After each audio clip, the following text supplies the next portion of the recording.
All right, we are live. Beanball episode 4, presented by Ball 9.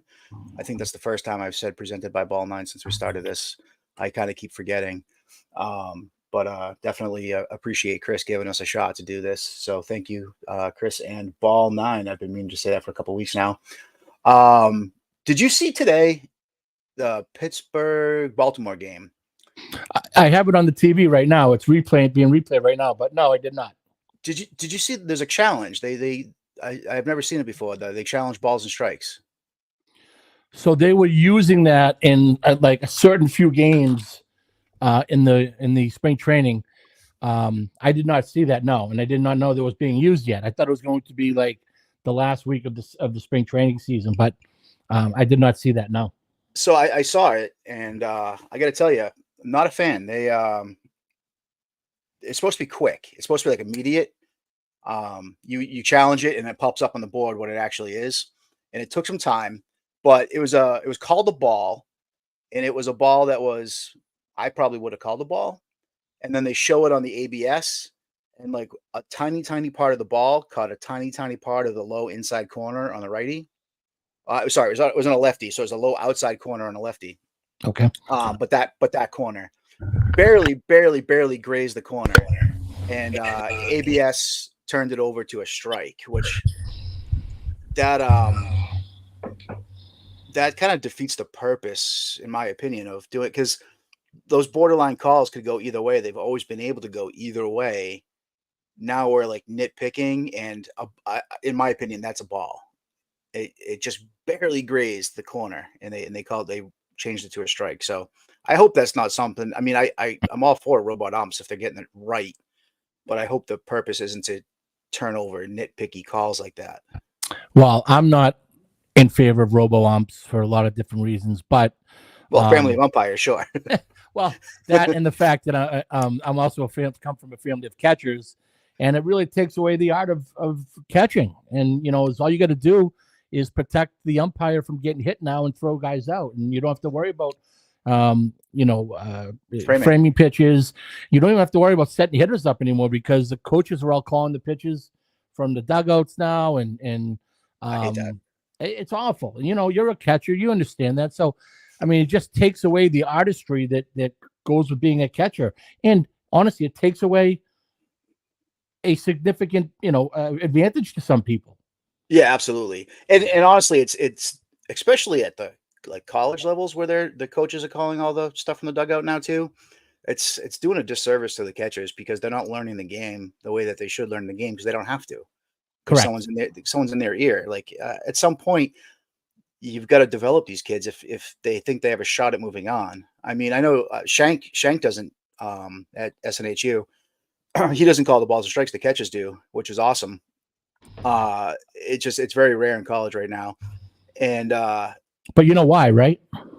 Well, because it's the coach's job. The kids come and go, but the coaches need to win to keep their job.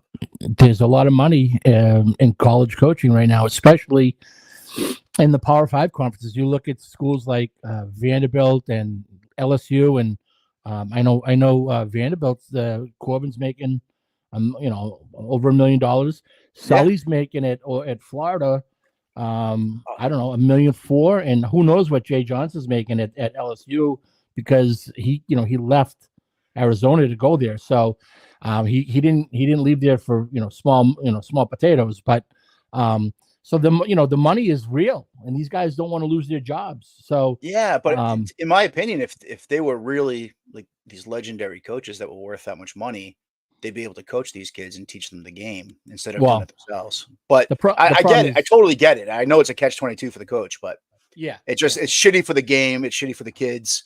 It looks bad. It's not a time saver at all, in my opinion. No, it's not. But yeah, I just don't like it. I'm gonna old man yell at clouds or whatever. But and at the pro level, they're doing it now. It drives me bananas because pro catchers absolutely should be calling the game. But even like it's been like a few years now. I remember Christian Vasquez like 3-4 years ago, like looking at the dugout in between pitches for a sign. That was before even they had the electronic stuff.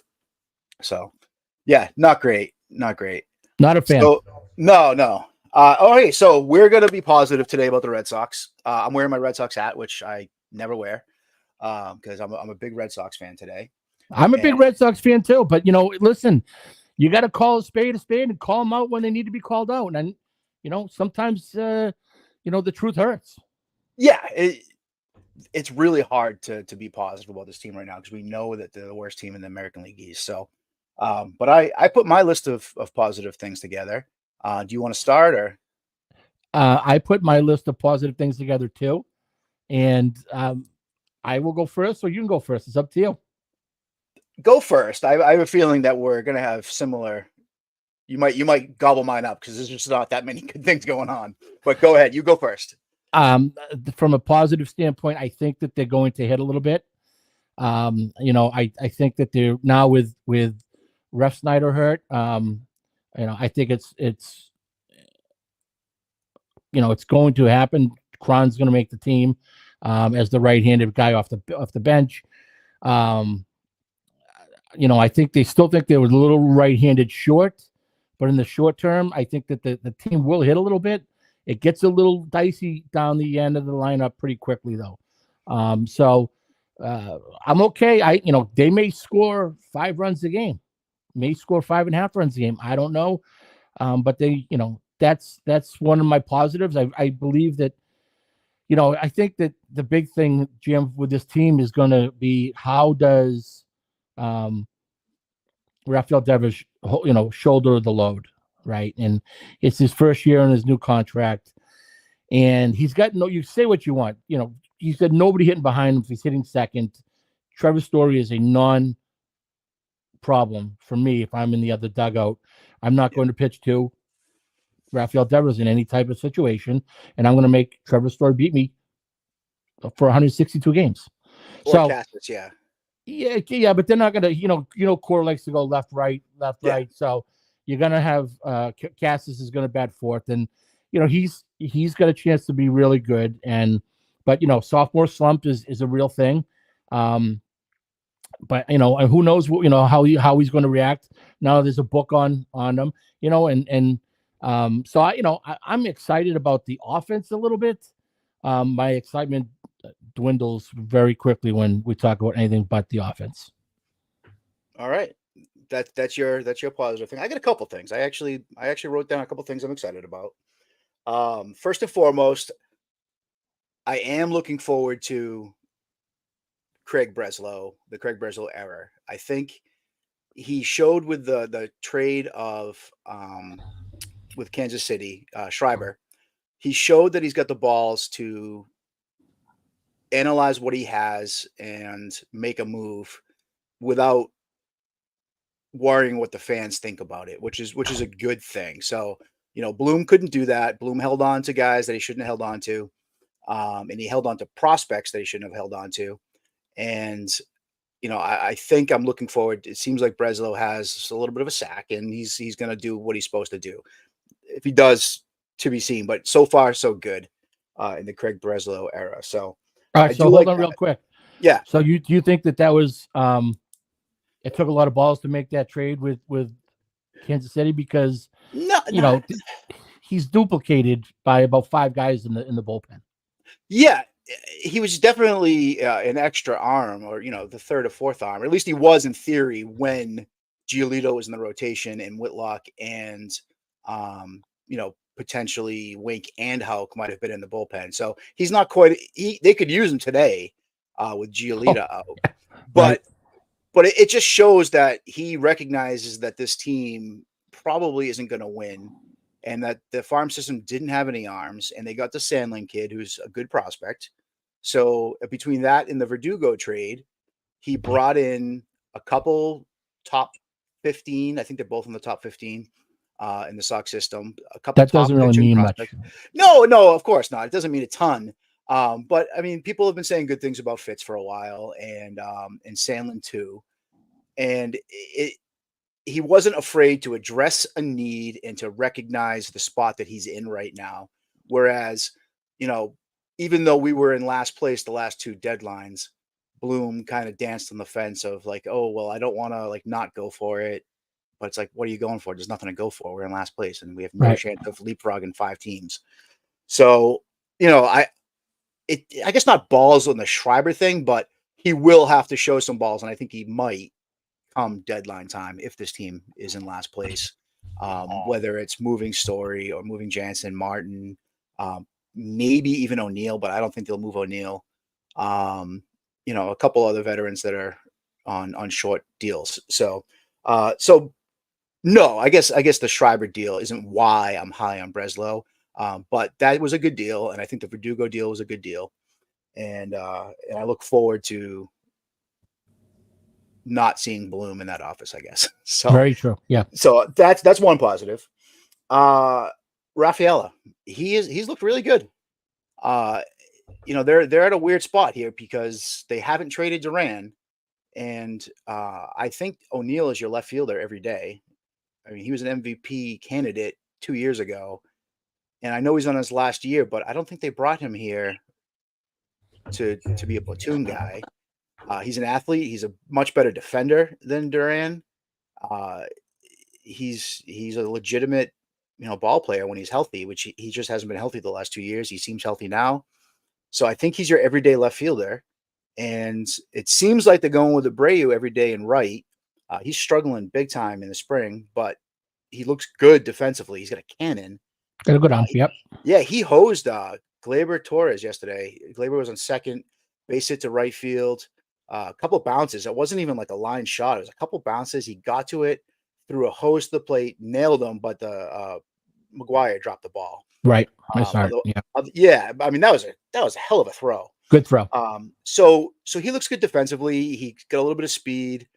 He's got a little bit of power. He's been struggling in the spring, but it seems like they want him to be the right fielder every day. They haven't even put anyone else out there as far as major league roster guys go.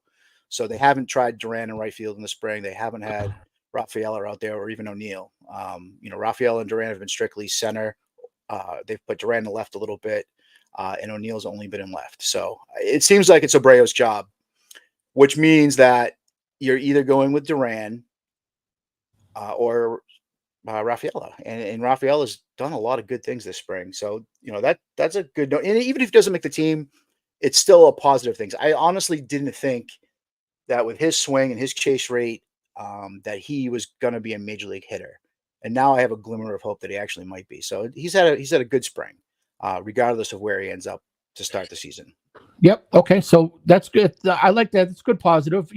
I do believe that the outfield is going to be, if Rafaela makes the team, Duran in left, Rafaela in center, and O'Neill's going to play right field. But really? I don't think that Rafaela is going to make the team. You're probably right, just because of the numbers, at least to start. Just to start, right? Yeah, because although Abreu's got options too, but yeah, but he's not a superstar like Sedano is in the making. Yeah, they're not worried about his development. He's either ready or he's not, kind of guy. And they're not worried about losing him, a year early, or controlling him. So yeah, and Stories look good. Defensively, he's looked stellar, actually. And he's been hitting the ball. I haven't seen a ton of them, but I feel like every time I do, he's hitting a double down the line. So, of course, if I look at his actual stats, he's probably done it twice, and I just happen to see it both times. But, he's if Story can be 80% of what he was 2 years ago at the plate and play stellar defensive shortstop, that's a positive. That's a good thing. And this team needed defense badly. Obviously, shortstop was a problem for most of last year till he came along. And even when he came along, I don't think his arm was fully healthy. No. But he looks healthy right now. It worries me. That brace surgery worries me. In my head, it still made sense for him to be your second baseman just to protect him a little bit with that arm and why not just have the elite second baseman over there? But for what he's getting paid and, his ego, he wants to be there. And so, but he looks healthy and he's looked pretty good. So, well, he's going to play short, if nothing else, for an audition for somebody else at the deadline. Yeah. I do think he's one of the first to go if we're in last place at the deadline. It only makes sense. Wong's looked good. He's been hitting 3 hits yesterday, and he's a solid defensive catcher. You mentioned that the bottom of the lineup it gets pretty bad pretty quick, but with him in the 9 spot, that's a pretty good 9 hitter if that's your starting catcher. I got no qualms with Wong at all. Neither Uh, do I. Yeah. yeah, I mean McGuire, we've talked about McGuire. He worries me a little bit, but Wong's look good.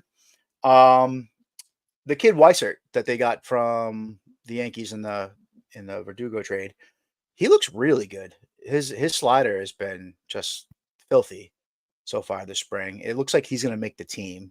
100% So making the team. yeah, 100%. Yeah. yeah. So that's a good thing. That Verdugo trade actually we might have won a trade, which is nice. We got a major league ready reliever and a top pitching prospect out of that deal, which I never would have guessed or trusted Bloom to do. Um, so that's another positive. And I got 2 more positives, believe it or not. I Wow. I I thought long and hard about this. They were on So sale in aisle 3 at yeah, Wegmans. exactly. Health. I mean, Giolito aside, they're easing Jansen in and Martin haven't been playing much this spring, if at all. But they're both going to be ready for opening day, and this team's healthy up and down the lineup. They're healthy, and the pitching staff seems healthy aside from Giolito, who whatever. I didn't really expect much out of him, anyways. So with all these injuries happening around the league, they're in a good spot health wise, anyways. And if they stay healthy, and the Cole's down for this year, which we'll talk about in a little bit, or Stroman's always in and out of the rotation with injuries, and let's see. Baltimore's already had a couple knocks on their starting rotation. And let's see what's going on in Toronto with those guys if they stay healthy, because they've got a couple guys that are usually questionable for health. So we're healthy. That's a good thing. We can't be upset about that. So that's a good thing. And then the final thing was just the big 3 prospects, which we've talked about every week. So I don't want to get too much into it, but the big 3 prospects showing some big league at bats in spring. They all look good. Everyone's fired up about them. They're all going to be playing, it looks like, in Portland together, which is awesome for me because I go to like 10 Portland games a year. So that's fantastic. And even when they play in Manchester against the Blue Jays AA, I'll go catch them over there too. So Maybe we can do a podcast from a Portland Sea Dogs game.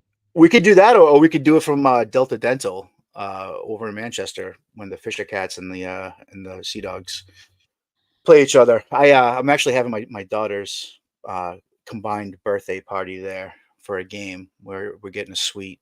Savage move, by the way. That's a savage move.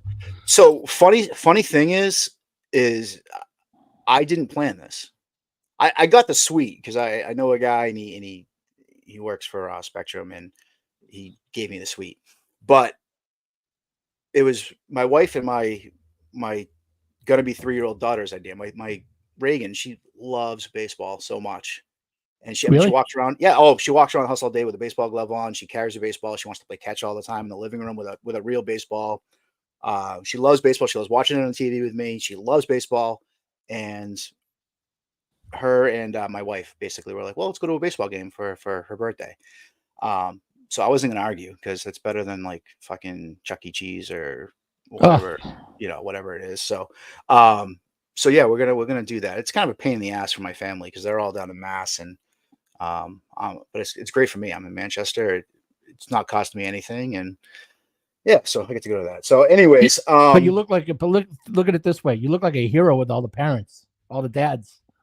Yeah, there's not that many. It's me, my brother, and yeah, my sister's boyfriend. I guess we're gonna be the only dads there. So it's just family only kind I of got thing. you. So yeah, but those are my positives. I'm really excited to go see the Portland games this year. I'm more excited about going to Portland than I am going to Fenway. Yeah, I love going to those games. I really do. It's a great atmosphere. The prices, it's getting more and more expensive every year. A couple of years ago, I feel like I was going to those games for $9 a ticket, and now it's like 35. Is it really? Wow. Yeah, it's gone way up. But it's always a good time. And the what's the dog's name that runs around there? The mascot, I forget its name, but Reagan loves them, and it's a good time. And you get to see the top prospects. Double A ball is much better, in my opinion, than Triple A ball. Sure. Yeah, I mean, you always get the top prospects in Double A. So, and they do all kinds of stuff too. Like we were there for just before Christmas. They have like Santa flying in a helicopter, and the kids get to go out in the field. They do a couple days where the kids get to run around the bases and play catch in the outfield and stuff like that. So I really they do a good job up there. All right, back to our regularly scheduled negativity. So um, I think that you were a lot more excited about the Red Sox than I originally anticipated you being. I mean, I said I would come up with positive takes, and I worked hard on that. That's what I came up with.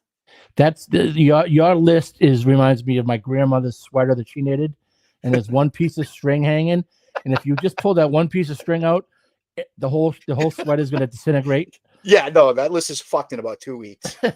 When Story's arm hurts and Raphael is in Worcester and the one of the big three gets hurt and whatever, and Yeah. Weiss's getting lit up. So who knows? But today, that's my positive takes. Well, you mentioned you talked about the Yankees and their woes with the pitching staff and whatnot. But listen, you are going to when the Red Sox and Yankees play this year, it's going to be old school baseball. It's going to be 13-12, 15-11, I think so. 9-8.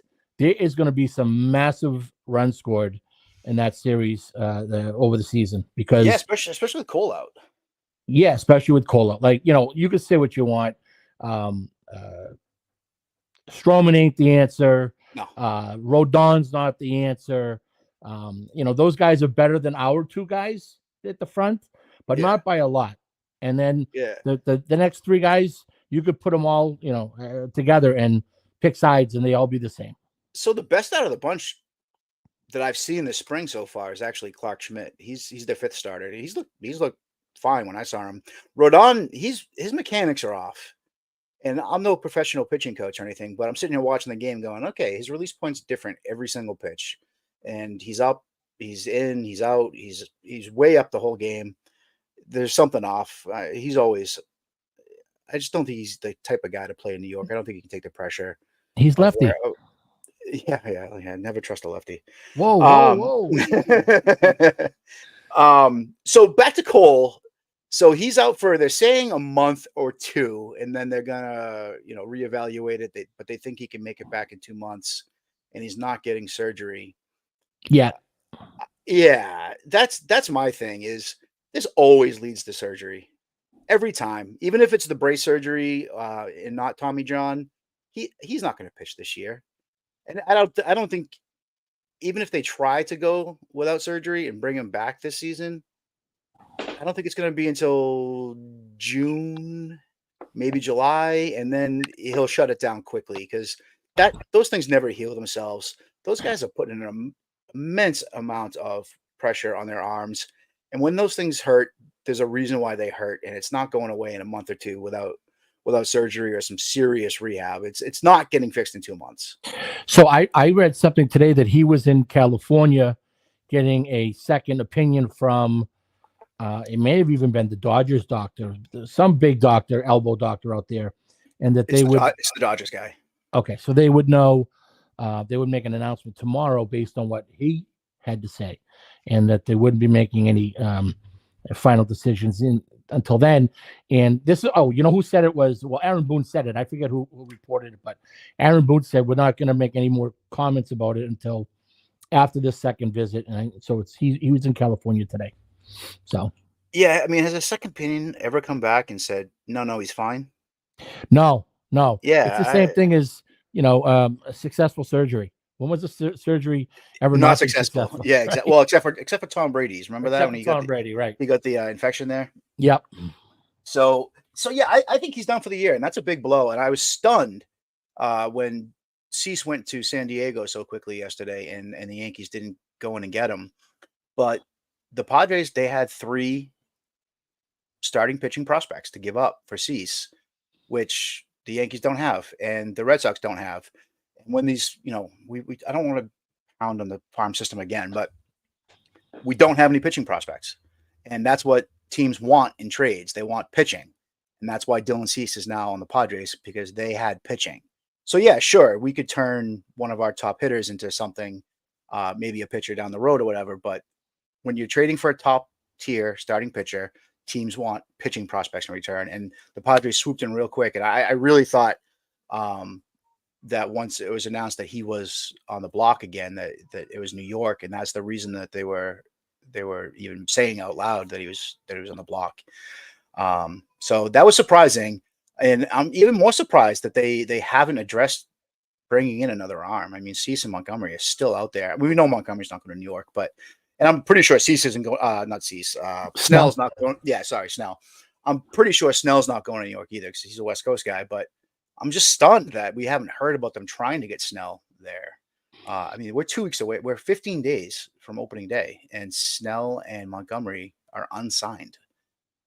So, Yeah. like, what the fuck? I don't know. I think you're going to see movement tomorrow when they find out, what the final decision is with Cole. Right? I guess technically it's Cole's decision on what to do. But if he needs Tommy John, he's not. He's gone for 2 years. I mean, right? Yeah, I mean, at least a year and a half. Yeah. Well, a year and a half from now is you're talking August or September. Why bother come back? Just come back in 2026. Yeah, that's true. Yeah. So so I think if he goes down for the year, and they may be trying to work, something behind the scenes, to sign somebody, and you're right, it won't be Montgomery, right? Before this information gets out, just to try to have a little leverage. But if and when it gets out, I mean, they got to go. Honestly, they got to go get Snell $100 million for 2 years. Probably. And that's a good deal for Snell. I mean, you make a shitload of money for 2 years, and then you're still a free agent again. And you're in New York, right? Yeah. I just don't think he's a New York guy. I mean, he definitely wants to go somewhere where weed's legal, and he's a West Coast guy. I figured San Fran or the Angels would have scooped him up by now, but I hear the Angels are really in on him. But again, you're right. Today's the 14th of March. Yeah, it's fucking nuts. But the AL East has definitely shifted a little bit now, where we thought that the Yankees might be pushing the Orioles for top dog. Now I don't think so at all. Well, I didn't. I thought the Blue Jays. I didn't. Oh, you thought the Blue Jays? That's right. I mean, I think the Orioles are going to run away with it, but I do too. I thought that the Yankees were going to be very good this year, and without Cole, that pitching staff is so questionable. It's as questionable, in my opinion, as the Red Sox. As questionable, definitely. Yeah, I think so. I mean, Rodon and Stroman don't do it for you. Stroman, today, I just saw it, actually, not Gaetti, who's probably listening. He reposted, Stroman was asked to be the opening day starter and said no. Come on. Yeah. Who does that? Quick story about Stroman. The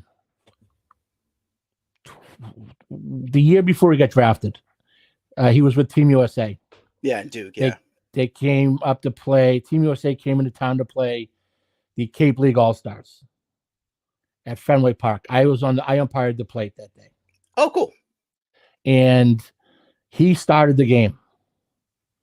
And I had never heard of him. The internet was, baseball Twitter wasn't what it was. Not Gaetti was a figment of his own imagination back then.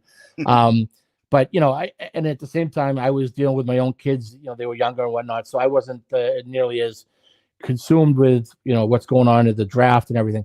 So anyway, so this little guy gets on the mound and was humping 96, 97. Yeah, 5'9".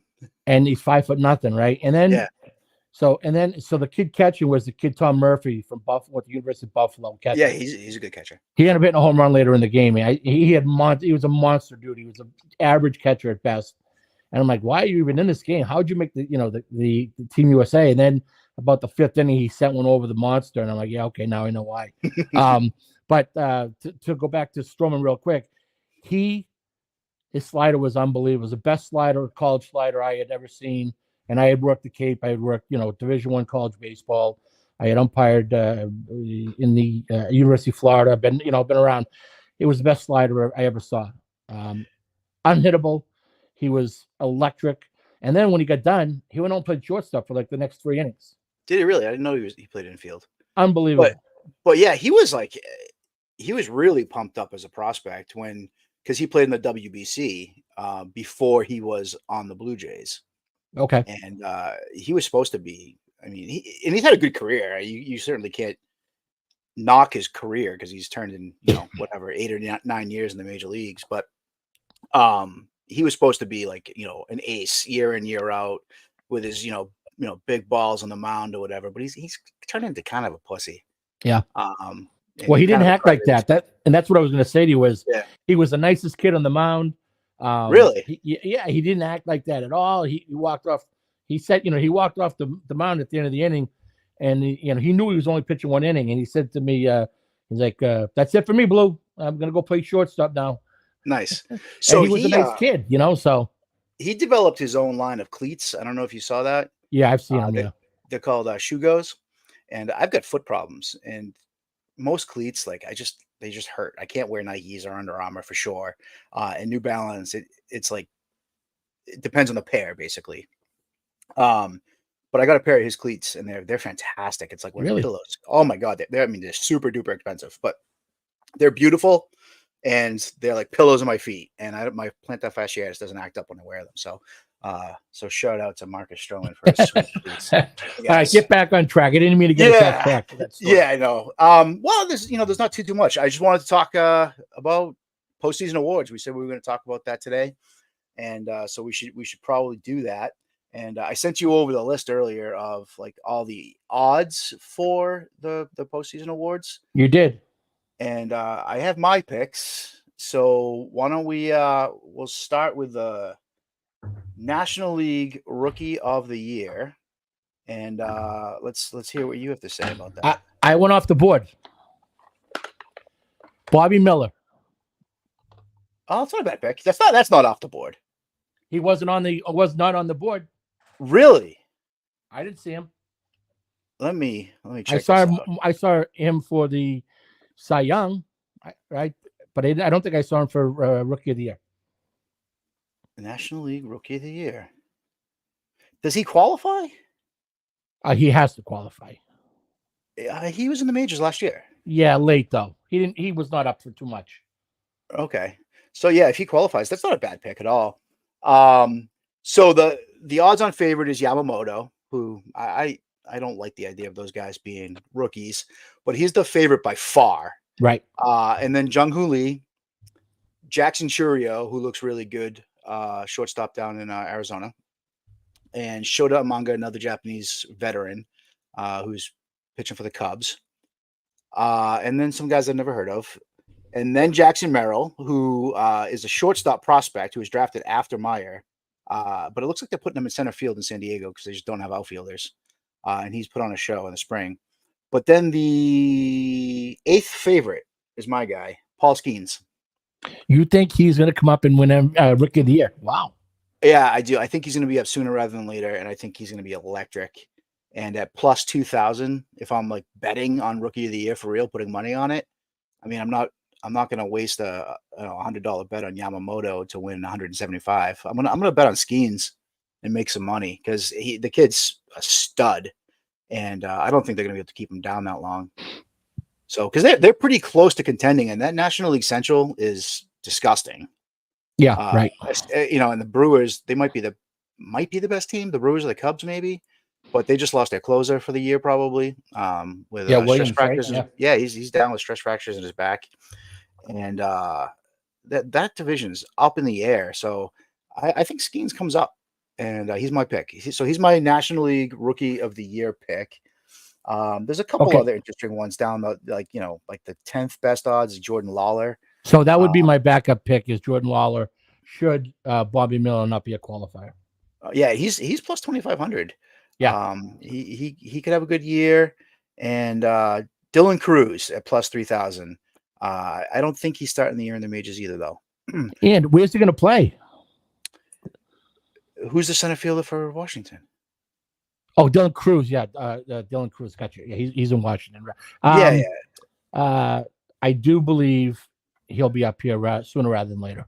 Yeah. You know who a lot of people are big on, too, is Pete Crow Armstrong in Chicago. Yeah. And he showed something last year. He was up, but he's like I don't know, looks like the 11th or 13th odds on favorite or whatever.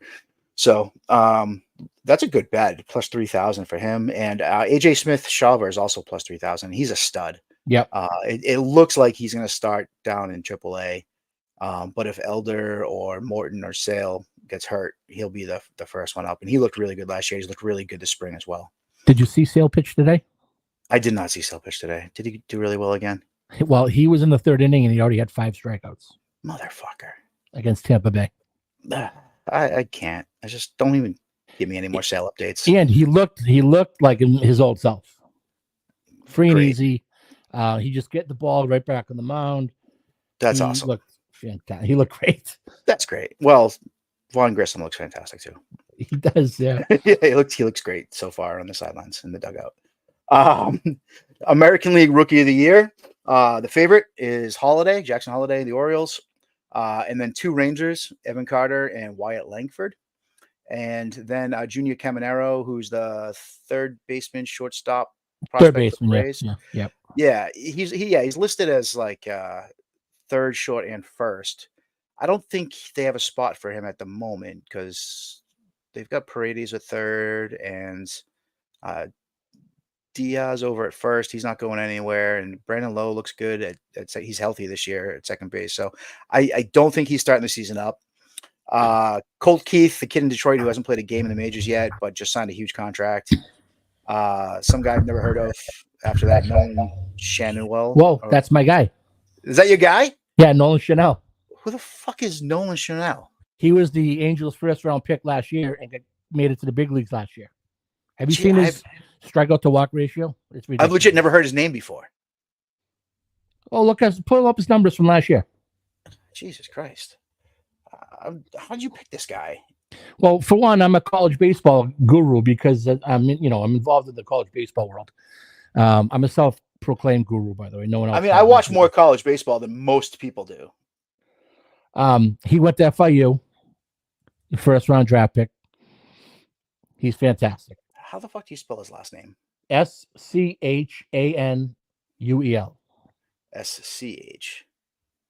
Schanuel. There he is. All right, there he is. Look at his numbers last year. I'm looking. All right. He threw. No, he's a hitter. Oh. I thought you just said look at his strikeout. Oh, okay. So he doesn't strike out, you're saying. Yes. I have no idea who this guy is. I'm embarrassed because I should, but his OPS plus was 103, 732 OPS. He hit for average. What did he hit? 275. That's great in 132 plate appearances. He got drafted last June. Yeah, no, that's great. It's a great average. He doesn't have any power though. He got plenty of juice, by the way. Plenty of juice. No speed. Nope. Yeah, I don't know. Okay, that's your pick. I mean, the odds are plus 1200. So he's Brandon Belt Part 2. That's not exciting. Well, it was when Brandon Belt first came up to the big. Yeah, it was when he first came up. Yeah. So after Shanuel, Parker Meadows, Wilyer Abreu, our very own Wilyer Abreu is the 8th favorite.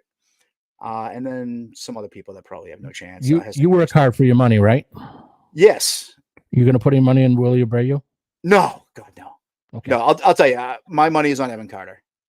I mean, that kid. Yeah, I mean, he had over 1,000 OPS in a short time at the end of last year, but then had over 900 OPS in the postseason. He's got speed, he's got defense, he's got power, he's got poise, and what he has over Holiday is an everyday starting job guaranteed with no veterans blocking him, and maturity. He's 22 or 23, something like that, I think. And Jackson Holiday is a baby still, so.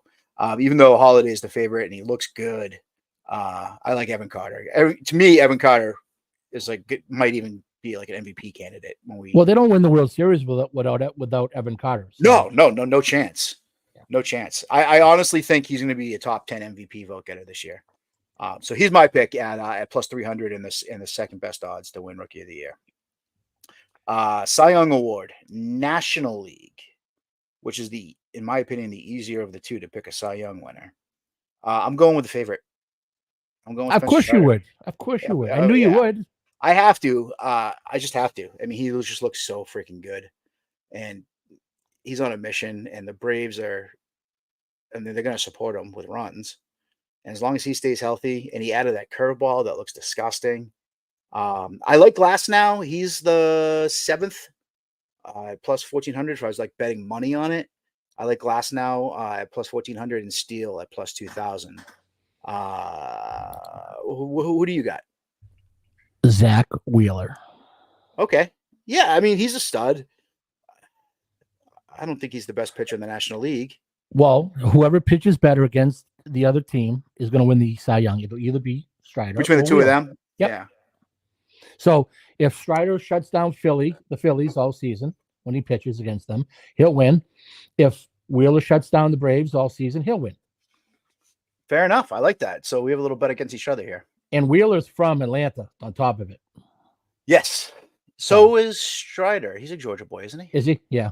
I think so. The Braves always do that. They always have the boys in the team. I'm not sure if he is or not, but Zach Gallen. I like Zach Gallen with the 5th best odds too. Funny, quick side note on Gallen. I don't know if you've ever heard of this before. So Gallen's got a really dirty splitter. So I have these fat little breakfast sausage fingers, baby hands. I'm not a pitcher. I've never been able to pitch because I have these baby hands. I can't throw a curveball. I can't throw a knuckleball. I can't do anything. But I was watching a tutorial of him, and he's got baby hands too. And do I have a baseball right here? I do. So instead of throwing the splitter with the like that, he's throwing it with the middle finger off the ball. I've never seen that before, and it was such a good idea for someone with small hands. And I fucked around with it a little bit on Friday night. My old man team works out with my younger team on Friday nights indoors. Okay. And so I threw a little bit, and it worked. I have a split finger fastball now, thanks to Zach Gallen and his baby hands. How can you have a split finger fastball if you don't have a fastball? I don't have a fastball, but it was kind of knuckling it, and it was falling off the table, which is kind of cool for a guy that's not really a pitcher. I throw a little bit in like the 38 plus. Like I'm definitely not a pitcher. But I like to fuck around with it. I just like to play baseball, so I'll do anything just to have fun. So let me throw you something at you.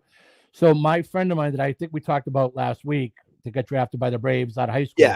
Yeah. He was 6'6". Well, he is 6'6". He still lives in Atlanta, by the way. He's 6'6", and he was a first-round pick, sandwich pick. And the first thing they did, he had massive hands. He could hold 6 baseballs in his hand. Motherfucker. But he still had trouble getting the baseball deep into his hand, right? So the Braves back then with Bobby Cox and the pitching coach there, Lee Mazzoni. Leo Mazzoni. They made everybody throw a split finger, even if you didn't use one, throw one in, before you got to them. And so my friend Matt had trouble getting the ball way down. They wanted the ball way down, which puts a lot of strain on your elbow. So what they did was they made him cut this piece of skin. Oh, Jesus. So that he could get the ball deeper. Really? And let me tell you, he was an outstanding pitcher. He had great control for a kid that threw 93, 94. His split finger was unbelievable after they did that surgery. But 2 years later, Tommy John. Then he had a second Tommy John, but that pitch put so much stress on your UCL. It's crazy. But the Braves were huge in the early 90s with the split finger fastball. Yeah, John Smoltz has said that before. That like coming up. Well, he didn't come up with the Braves. He came up in Detroit, I think. But when he went to the Braves, they were like, "You're throwing a split finger," and but I was so thrilled I've never heard of anyone doing that before with the middle finger kind of off the ball. So yeah. So when you get baby hands, you can do it. That's the side note on Zach Gallen. Again, we're straying from the point here. We always go way longer than I want. That was Zach Gallen, not Strider. No, that was Zach Gallen. Oh, that was Zach. Yeah, Zach Gallen's got baby hands. Gotcha. So he was the pitching ninja guy was at Diamondbacks camp, and he did like a little tutorial on it. So that was pretty cool. Gotcha. All right. American League Cy Young, which I got to tell you, I'm not blown away by any of these guys. There's no Gausman's the favorite at plus 650, which isn't like running away with it. That means it's wide open. Yeah, exactly. So it's definitely wide open. Framber Valdez, I guess if he stays healthy, he's very good. Burns, obviously. is the third. The Scooble kid and Detroit, people love him. I haven't seen enough of him to say one way or another, but I, I mean, the times I've seen him, he hasn't blown me away. Apparently, he's taken a big leap forward this year. I don't know. Oh, the Uh, kid from Detroit. yeah, Yeah, yeah. Is he? I mean, is he the fourth best pitcher in the American League right now? Because that's surprising if he is. it's a good Uh, question. It's a very yeah. good question. Luis Castillo with Seattle, George Kirby with Seattle. Yeah, Who George Kirby's my pick. is he? Yeah, So I like George Kirby, and I love that he added the knuckleball last year, and he did it for Tim Wakefield too. So I like that pick. Um, but he was the kid that like after like being left out there for like 7 innings this year, he kind of complained about being left out too long, which well, I've he never seen a just pitcher do. yeah. He had something to say. But I like him. He's got good stuff. Yeah, he does. He has really good stuff. I hope he gets out of that mindset where like the coach owes him a favor. Pulling him out of a game when he's Right. looking. You got to be a horse if you're going to win the Cy Young, and if you're going to go to the playoffs this year, which they missed by a CH last year. He needs to be a horse. And then, Cole Reagans is the 8th favorite. Cole was the favorite. Now he's the 10th favorite. I wouldn't bet on him. And No, yeah, this is like wide open. I mean, Grayson Rodriguez, Logan Gilbert, all these guys are good. No one's blowing me away. So you're going with George Kirby, 6 best odds plus 1,300. And I'm going way off the board. 44th best odds, Josh Hader. well, you know what? Could be the year of Closer. the reliever. Yeah, a closer for the Astros. They're going to be very good. He's lights out, and he's never not been lights out. He's been lights out every time he stepped on a mound.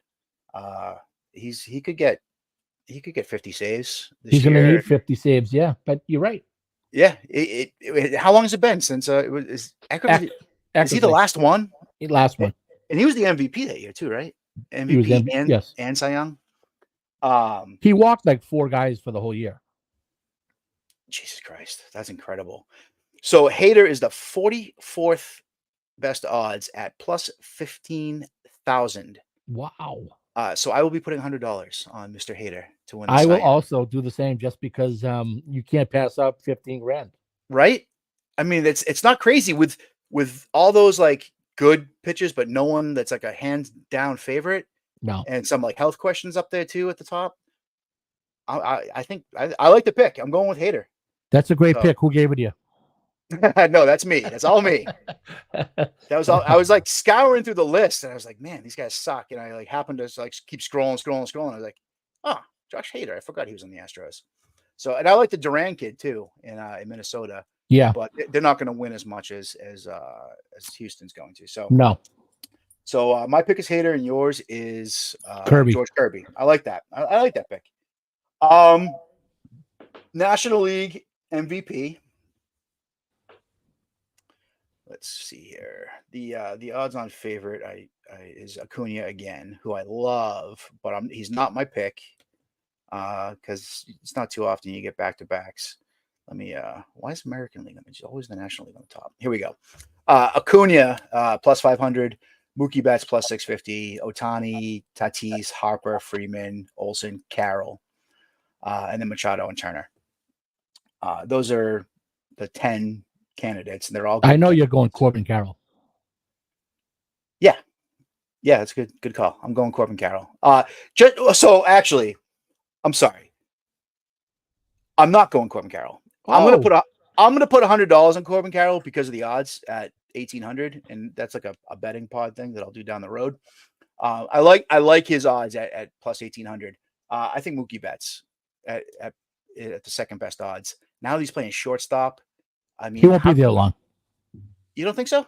No, because they're down on Lux in his defense. He's like at the yips or something. Yeah, it's not going to be Lux either. They're going to go get Willie Adames from the Brewers. That's a good. Yeah, I've been hearing that too. Plus they've got Miguel Rojas there too.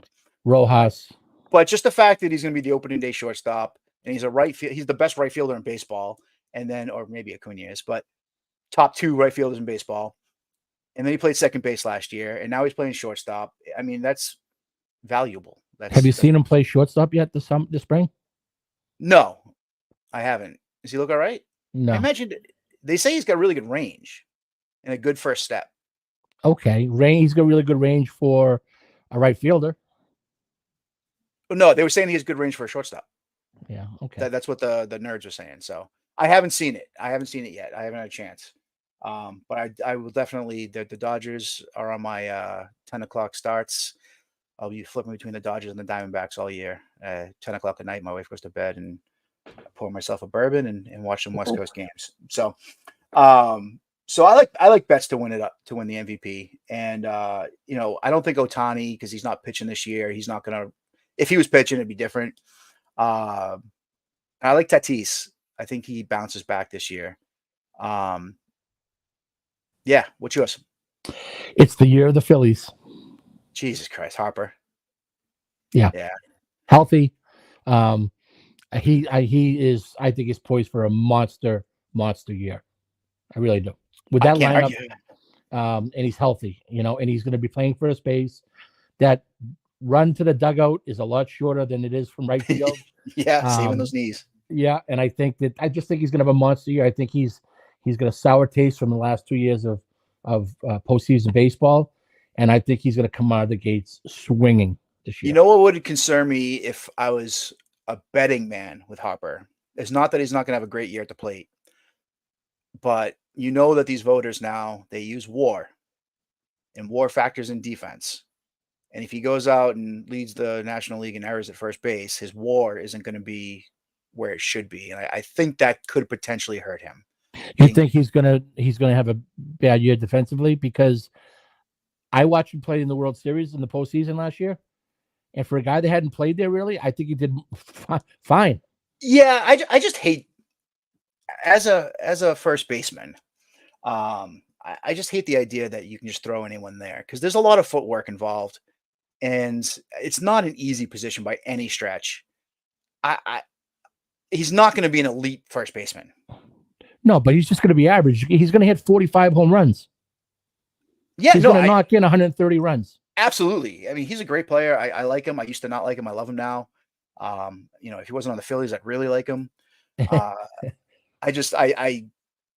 I was betting, I'd be worried about some errors at first base. Yeah, that would bring down his WAR, and you're counting on these voters that look at WAR now, which I don't look at. But all right, so we got Betts and Harper. Not exactly fucking breaking any news there. No, but I did want to say that my other candidate is who's up, may have a monster year, is Freddie Freeman, because hitting in between him, Betts and Shohei. I mean, who's going to have a better year than him? Well, maybe Betts or Shohei. Well, maybe. Yeah. Well, Betts is going to score 1,000 runs. Yeah. Right. Yeah. But I think that Shohei is going to protect the shit out of Freddie Freeman. If you have to pitch to one, Freddie's the guy, I guess. Well, yeah, really? For a game, not over 162. I think 162. I think Freddie Freeman is a much better hitter. I think he's much harder to pitch to. I think he's a Hall of Famer. I think he might be my second or third favorite player in baseball today. He's great. I'm just going Betts. Yeah, you're not wrong. So yeah, it's going to be, the National League's fucking great, between that Cy Young and all the good pitchers there and all these great MVP candidates. The American League really doesn't hold a candle. No, not really. And all right, last but not least, and then we're running long again. American League MVP. The favorite, of course, is Aaron Judge. The second is Soto. Alvarez, J-Rod, Corey Seager, Adley Rutschman, Bobby Witt, Gunnar Henderson. Mike Trout is 10th, which is interesting. He's not my pick, but that's an interesting one. He could have a bounce back this year. And the disrespect that Jose Ramirez gets every year, he's the 12th. Devers is 13. What do you got? I went with Juan Soto. Yeah, he's actually my second pick. I wrote down 2, and he's my second one. He's going to be disgusting. he's hitting like 500 in spring training. He's on fire right now. The only thing is Judge doesn't look great right now, and he's hurt again. The guy's always hurt, and it's an oblique, and you know that those things are hard to bounce back from. It sounds like it's a minor injury, but a hitter that puts that much torque on his body, that's a kind of a big injury. So that'll be interesting to see. I mean, they say he's ready for opening day. I'm kind of questioning that. If he's in and out of the lineup again this year, that there's no one else in that lineup. I don't think that's scary. So that could make it tough on Soto too. But man, he looks so good. I did have a backup, and it was Corey Seager. He's my pick. Yeah, well, it's good. Yeah, I mean he's all around shortstop. He mashes. He's won the World Series. The personality, the speed, everything. He's got it all. He's a 5-tool player. And he's I don't. It's not a major market team, I guess, but it kind of became one last year. And they've got Verlander and not Verlander. Sorry, Scherzer and DeGrom coming back. Right. So they're going to be like a very, very watched team, I feel like, this year. And Seager's going to have a lot of eyes on him. I like him, especially a plus. I can't read my own damn handwriting. Unbelievable. Plus 1,000. So he's got the 5th best odds. He's my pick. Judge, again, the injuries worry me. Soto's a stud. I like him. Yordan Alvarez, he's not Soto. No. J-Rod, he's not ready. He's not ready. Same with Rutschman, not quite ready. Witt is the 7th best. I can't imagine he's going to be lights out this year. I mean, he's a young kid too. Same with Gunnar. They're all young kids. And then Kyle Tucker and Mike Trout with the disrespect down the list. Kyle Tucker is a sneaky. He's such a good player, and he's consistent. He's a free agent, I believe, at the end of this year. They haven't re-signed him yet, so he could be playing for some money this year too. He's a great player. So I would great player. I would love to have the problem of having him and Alvarez and Altuve and the kid from UMaine and Bregman all on the same freaking team. Bregman's interesting too, because I heard some rumors that he could be on the trading block. Is he a free agent at the end of the year? He just re-signed. Oh, he did? Yeah. Am I going nuts? Like this spring? Like this spring. I think he just signed a 4-year deal. Oh, no, I'm thinking of Altuve. I'm sorry. Yeah, Altuve signed the deal, and Bregman and Tucker are both up, but the Astros have expressed interest in keeping them both on board. I'm sorry about that. I thought I heard that Bregman and the Yankees were. I mean, that's the best fit in the world. That's such a good fit with his personality, him in pinstripes. They need a third baseman. I've been saying that. I actually said that all winter long, that Bregman to New York. I don't think he'll get traded because the Astros can't. No, they're going to be in first place. They can't trade. Yeah, him. No. But when he's a free agent, I think New York throws the bag at him. So makes sense. Yeah, makes sense. Yeah. All right, man. Hey, another great episode. I'm having fun with this. Pal. We're going on just about an hour here, so let's wrap that up, and we'll do it again next week. Talk to you soon. Awesome. Talk to you. All right, Jim.